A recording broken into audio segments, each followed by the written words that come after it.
હું કંદર્પ ભટ્ટ વીએસ પટેલ હાઈસ્કૂલમાંથી આજે તમને ધોરણ 10ના વિદ્યાર્થીઓ માટે પાંચમો પાઠ ગુણવતી કન્યા એને આપણે શીખવાના છીએ. સરસ મજાનો પાઠ છે ગુણવતી કન્યા, અને એ આજે આપણે સ્માર્ટ બોર્ડ ઉપર શીખીશું. ગુણવતી કન્યા સંસ્કૃત સાહિત્યના કવિ મહાકવિ દંડી તરીકે સુપ્રસિદ્ધ છે. તેમણે 10 કુમાર ચરિત નામનો એક ગ્રંથ રચ્યો છે, અને એ ગ્રંથની અંદર નામ જ આપવામાં આવ્યું 10 કુમાર ચરિત. તો 10 કુમારોને જુદી જુદી 10 દિશાઓમાં મોકલવામાં આવે છે, અને એ 10 કુમારો પોતાને યાત્રા દરમિયાન જે કંઈક અનુભવ થાય એ અનુભવ આવીને પેલા કવિને કહે છે.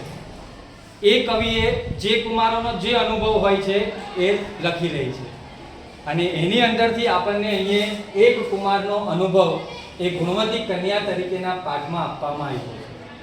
તો ગુણવતી કન્યા નામ જ શબ્દ આપેલો છે ગુણવતી કન્યા, જે ખરેખર ગુણવાન કન્યા છે એને ગુણવતી કન્યા તરીકે ઓળખવામાં આવે છે.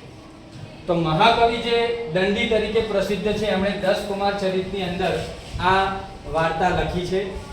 એની અંદર કહેવામાં આવ્યું છે કે સ્ત્રી અને પુરુષ બંને જણા રથના પૈડા સમાન છે. રથ એક જ પૈડાથી ક્યારેય ચાલતો નથી, 2 પૈડા હોય તો જ રથ ચાલી શકે. એટલે સ્ત્રી અને પુરુષ બંને સરખા હોવા જોઈએ, તો જ ગૃહસ્થ જીવન સારી રીતે ચાલી શકે. હવે અહીંયા એક વાર્તા મુજબ કહેવામાં આવ્યું છે કે શક્તિકુમાર નામનો એક વ્યક્તિ, એક કુમાર જે શેઠનો દીકરો હોય છે, એ શેઠના દીકરો 22 વર્ષનો થતાં એને એવું લાગે છે કે હવે હું વિવાહ યોગ્ય થઈ ગયો છું, મારે વિવાહ કરવા છે. પણ એના મનમાં એવો એક વિચાર આવે છે કે આ યુગની અંદર કોઈક સારી કન્યા મળતી નથી, ગુણવાન કન્યા મળતી નથી, અને હું ગુણવાન કન્યા કેવી રીતે પ્રાપ્ત કરું? જે લોકોએ લગ્ન કર્યા છે એ લોકો પણ દુઃખી છે, અને જે લોકોએ લગ્ન કર્યા નથી એ લોકો પણ દુઃખી છે. તો લગ્ન કરવા માટે એક સારી કન્યા જોઈએ, અને એ સારી કન્યા કેવી હોવી જોઈએ? તે કે ગુણવાન કન્યા હોવી જોઈએ, તો જ ગૃહસ્થ જીવન સારી રીતે ચાલી શકે.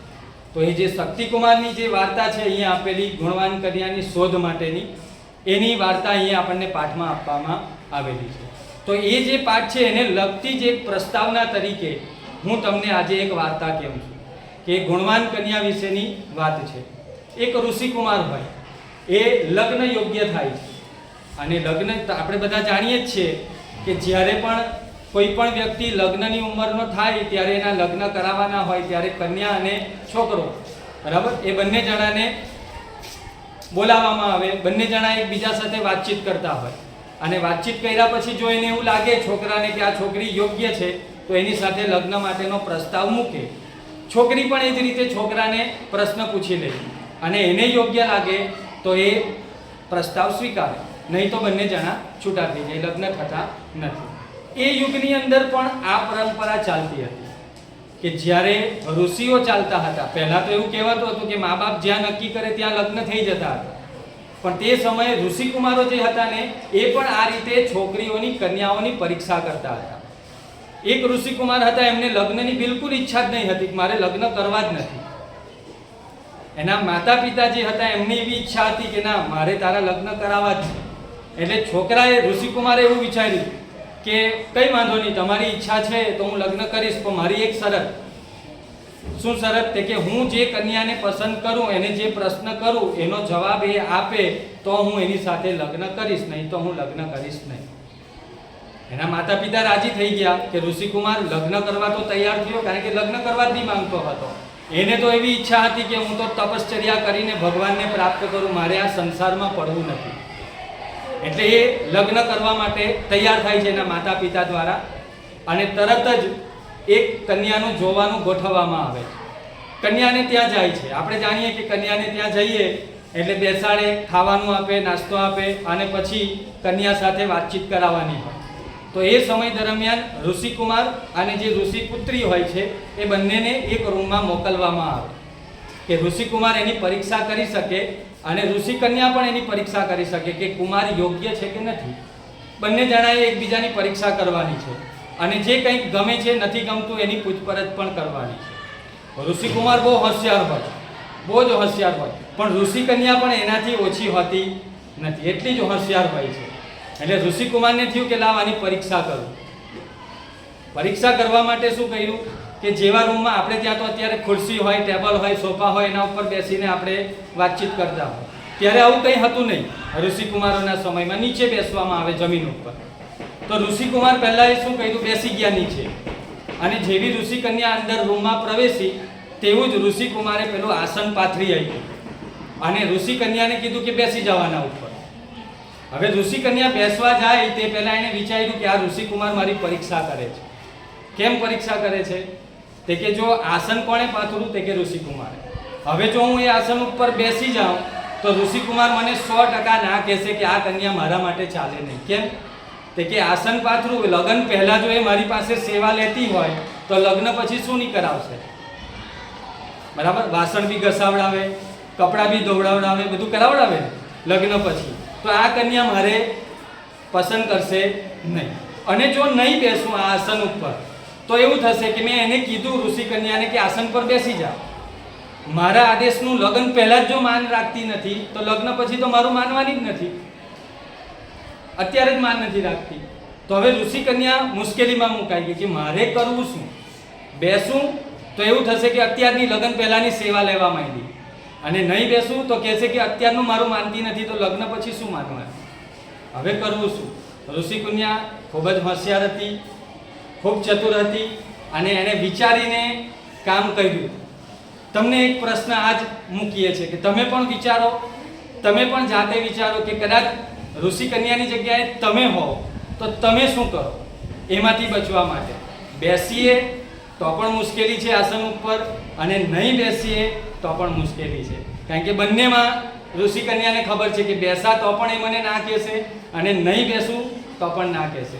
પણ ઋષિ કન્યા બહુ જ હોશિયાર હતી, અને એણે એટલી સિદ્ધતાપૂર્વક એનો જવાબ આપ્યો અને એ એમાંથી પાસ થઈ ગઈ. હવે તમને એમ થતું હશે કે સર આનો જવાબ શું? તો હું આજે તમારા ઉપર છોડું છું, એ જવાબ તમારે શોધીને લાવવાનો છે.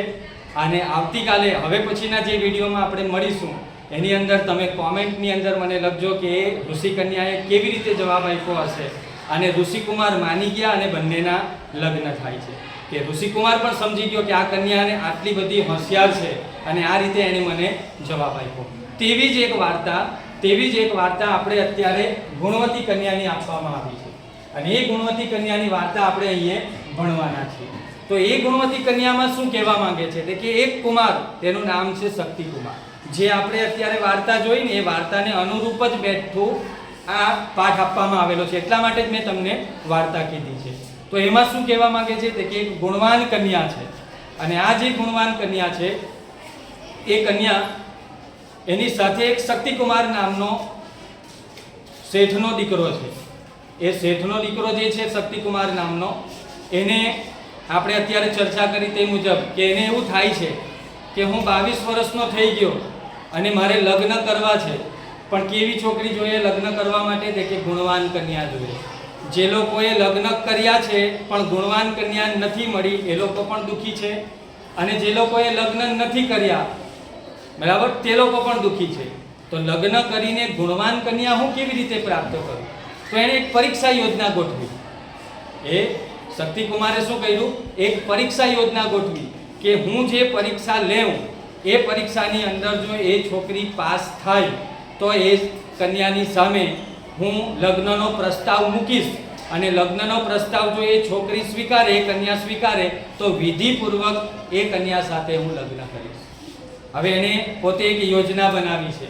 એ યોજના અનુસાર એક પ્રસ્થ જેટલા ડાંગર, એક પ્રસ્થ એટલે પ્રસ્થ શબ્દ જૂનો છે, પ્રાચીન છે. અત્યારે એક પ્રસ્થ એટલે લગભગ 1 કિલો જેટલા ડાંગર કહેવાય.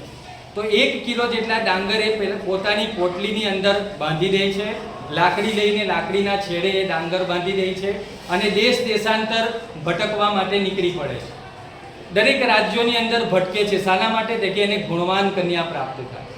હવે એ ગુણવાન કન્યાની પાસે આ શું કરાવવાનો છે? તે કે એક પ્રસ્થ ડાંગરમાંથી એટલે કે 1 કિલો ડાંગરની અંદરથી જે કન્યા વિવિધ પ્રકારની વાનગી બનાવીને શક્તિકુમારને જમાડશે એની સામે વિવાહનો પ્રસ્તાવ મૂકશે. કેમ કે એક પ્રસ્થ 1 કિલો ડાંગરમાંથી એ વિવિધ પ્રકારની વાનગી, એક જ વાનગી નહીં, જુદી જુદી વાનગી, તો એ 100% એ કન્યા કેવી હશે તે કે કુશળ હશે, બુદ્ધિશાળી હશે, તો જ એ એક પ્રસ્થ ડાંગરમાંથી જુદી જુદી આપણને વાનગી બનાવીને જમાડી શકશે. એટલે એ તો દેશ દેશાંતર ભટકવા માટે નીકળી પડે છે, સારી કન્યા શોધવા માટે, બુદ્ધિશાળી કન્યા શોધવા માટે. ફરતો ફરતો ફરતો એક કૂવા પાસે આવી પહોંચે છે ગામના, અને એ કૂવા ઉપર એક છોકરી પાણી ભરતી હોય. શરૂઆતમાં તો એ છોકરી, એને કંઈ જ પહેરેલું નહીં હોય, એને કોઈ આભૂષણ લગાવેલા નથી, એકદમ સિમ્પલ સાદા ડ્રેસની અંદર હોય છે, સાદા કપડાં, સાદા પોશાકમાં હોય છે. અને એને જોઈને શક્તિકુમારનું મન આકર્ષિત થાય. કોઈ સ્વરૂપવાન નથી કે કોઈ ઘરેણાઓ લગાવ્યા નથી, છતાં એનું મન એના તરફ આકર્ષાય છે. અને એ આકર્ષાઈને એના તરફ વિવાહનો પ્રસ્તાવ મૂકવાનું વિચારે છે. તો વિવાહનો પ્રસ્તાવ મૂકતા પહેલાં એણે જે પરીક્ષા યોજના ઘડેલી છે એ પહેલાં એ કન્યાને કહેવાની છે. એ કન્યા પાછી રાજી પણ થવી જોઈએ કે પરીક્ષા આપવા માટે તૈયાર છે કે નહીં. એટલે વિવેકપૂર્વક, નમ્રતાપૂર્વક એ કન્યા પાસે જાય છે અને કન્યાને જઈને કહે છે કે શું તું મને એક પ્રસ્થ ડાંગરમાંથી વિવિધ પ્રકારની વાનગી બનાવીને જમાડી શકે છે? પેલી કન્યાને પણ એની શરત મંજૂર થઈ ગઈ કે હા, હું તમને એક પ્રસ્થ ડાંગરમાંથી વિવિધ પ્રકારની વાનગી બનાવીને જમાડીશ. એક પ્રસ્થ ડાંગર પહેલાં શક્તિકુમાર પાસેથી લઈ લેવામાં આવે છે અને લઈને પછી પોતાને જે આવેલા મહેમાનો છે એ મહેમાનને પણ પોતાના ઘરે લઈ જાય છે. મહેમાનને પોતાના ઘરે લઈ જઈને ત્યાં જઈને પોતે જે એક પ્રસ્થ ડાંગર લીધા છે એ એક પ્રસ્થ ડાંગરને એ સારી રીતે પહેલાં સમતળ જગ્યાની અંદર ખાંડે છે. ખાંડીને એમાંથી જે કંઈક ફોતરા, છોટલા જે છૂટા પડે છે એ છોટલાને સાઈડ ઉપર કરી નાખે છે. અને એ છોટલા, એની જે દાસી છે, દાસી એટલે નોકર, આપણા અહીંયા સંસ્કૃતમાં નોકર હોય એને દાસી તરીકે ઓળખવામાં આવે. એ દાસીને એવું કહે છે કે આ જે ફોતરા છે ને એ ફોતરા તું સોનીને વેચી આવ. કેમ સોનીને વેચી આવ? કે સોની એનું શું કરે? સોની એ ફોતરાથી પોતાના આભૂષણોને સાફ કરીને ચમકાવે. તો સોનીને આ ફોતરા વેચી આવ અને એમાંથી જે ધન મળે એમાંથી તું લાકડા લેતી આવ, આવું કહેવામાં આવ્યું. એટલે એને લાકડા લેવા માટે અને પેલા ફોતરા વેચવા માટે મોકલવામાં આવે. પેલી કન્યા પોતાનું કામ કરવા લાગી. પેલી દાસી બજાર ગઈ, સોનીને ફોતરા વેચી દીધા, એમાંથી જે ધન મળ્યું એમાંથી લાકડા ખરીદી દીધા અને આવી ગઈ.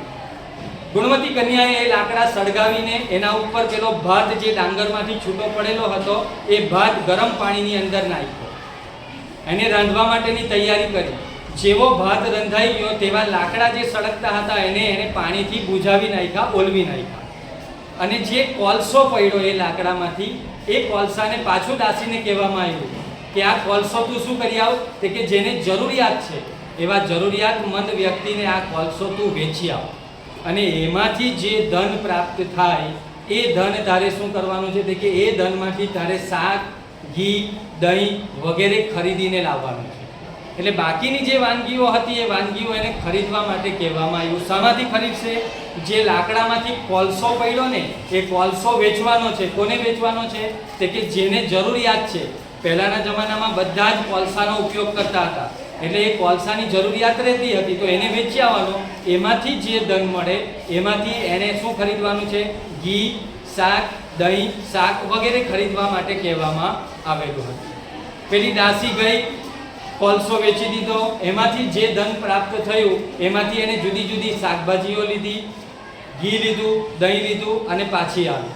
ગુણવતી કન્યાએ આ બધી જ વસ્તુઓને ભેગી કરીને સરસ મજાની વાનગીઓ તૈયાર કરી, વિવિધ પ્રકારની વાનગીઓ તૈયાર કરી અને એની સાથે નાસ્તો અને પાનની પણ વ્યવસ્થા કરી.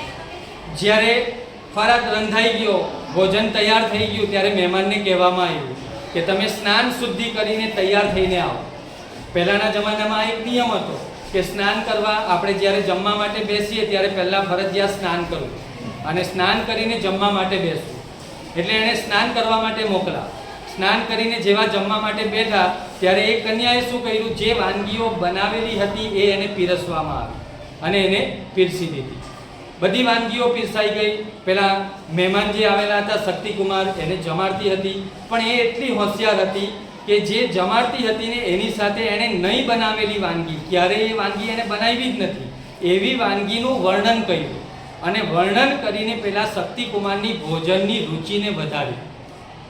જ્યારે આપણે જમવા માટે બેઠેલા હોય અને થાળીમાં કંઈક આપણને નહીં ભાવતી વસ્તુઓ મૂકેલી હોય, પણ કોઈ વર્ણન કરે બીજી વસ્તુનું, તો આપણને ભૂખ વધારે લાગે, એ વસ્તુ ખાવાની ઈચ્છા થાય, અને એ વસ્તુના વિચારમાં ને વિચારમાં જે વસ્તુ આપણી થાળીમાં મૂકેલી છે તે આપણે શાંતિથી સારી રીતે આરોગી જઈએ. તો એ ગુણવતી કન્યામાં પણ આ વિચાર હતો. એણે જે વાનગી નહીં બનાવેલી એનું એણે વર્ણન કર્યું, અને વર્ણન કરીને શક્તિકુમારની ભોજનની રુચિ વધારી. એટલે જે બનાવેલું હતું ને એ પેલા શક્તિકુમાર સારી રીતે આરોગી ગયો અને એની ભૂખ મટી ગઈ. વિવિધ પ્રકારની વાનગીઓ બનાવી, એનું વર્ણન કરીને વિવિધ વાનગીઓનો રસાસ્વાદ પણ કરાવ્યો, અને ભોજન કરી લીધા પછી એને પાનની વ્યવસ્થા, એટલે આપણે ત્યાં જે વલિયારી આપવામાં આવે તે સમયે પાન આપવામાં આવતું હતું, તો એ પાનની પણ વ્યવસ્થા એણે કરેલી હતી. તો આ રીતે એણે ગુણવતી કન્યાએ પોતાની બુદ્ધિ કક્ષાથી એક પ્રસ્થ ડાંગરમાંથી વિવિધ પ્રકારની વાનગીઓ બનાવીને જમાડી. જેવી શક્તિકુમારને એવું થયું કે હા, આ કન્યાએ વિવિધ પ્રકારની વાનગીઓ બનાવીને મને સરસ મજાનું ભોજન કરાવ્યું છે, તો હું આનાથી આકૃષ્ટ થયો છું, આકર્ષાયો છું, અને આ કન્યાને હું વિવાહનો પ્રસ્તાવ મૂકું. એ કન્યા પાસે જાય છે અને નમ્રતાપૂર્વક કહે છે કે શું તું મારી સાથે લગ્ન કરવા માટે તૈયાર છે? પેલી કન્યા પણ એની સાથે લગ્ન કરવા માટે તૈયાર થાય છે, અને બંને જણા વિધિપૂર્વક લગ્ન કરીને શક્તિકુમાર પોતાના દેશની અંદર એ કન્યાને લઈ જાય છે. તો આટલો પાઠ આપણને ગુણવતી કન્યા તરીકે અહીંયા આપવામાં આવેલો છે. મેં તમને જે કીધી એ પ્રસ્તાવના છે શક્તિકુમારની અને ગુણવતી કન્યાની. એમાંથી આપણને નોંધ પૂછાય છે, ગુણવતી કન્યાનું આયોજન અને શક્તિકુમારની પરીક્ષા યોજના. જો તમે આ સ્ટોરી બરાબર સારી રીતે સાંભળી હોય તો તમને ટૂંક નોંધ, જે આપણને નોંધ પૂછાય છે, બહુ સારી રીતે લખી શકો. ગુજરાતીમાં જ લખવાનું આવે છે, એટલે ગુણવતી કન્યાએ કઈ રીતે આયોજન કર્યું એ લખી શકીએ, અને શક્તિકુમારે કઈ પરીક્ષા યોજના કરી એ પણ લખી શકીએ. તો આ સરસ મજાનું આપણી આ ગુણવતી કન્યાની પ્રસ્તાવના થઈ ગઈ. હવે પછીના વિડીયોમાં આપણે પાઠની શરૂઆત કરીશું, પણ તે પહેલાં પાછો તમને એક વસ્તુ યાદ દેવડાવી દઉં કે જ્યારે આપણે પ્રસ્તાવના કરી ત્યારે મેં તમને એક પ્રશ્ન, જે પેલી ઋષિ કન્યાને કહેવામાં આવેલો હતો કે આસન પર બેસવું કે નહીં બેસવું.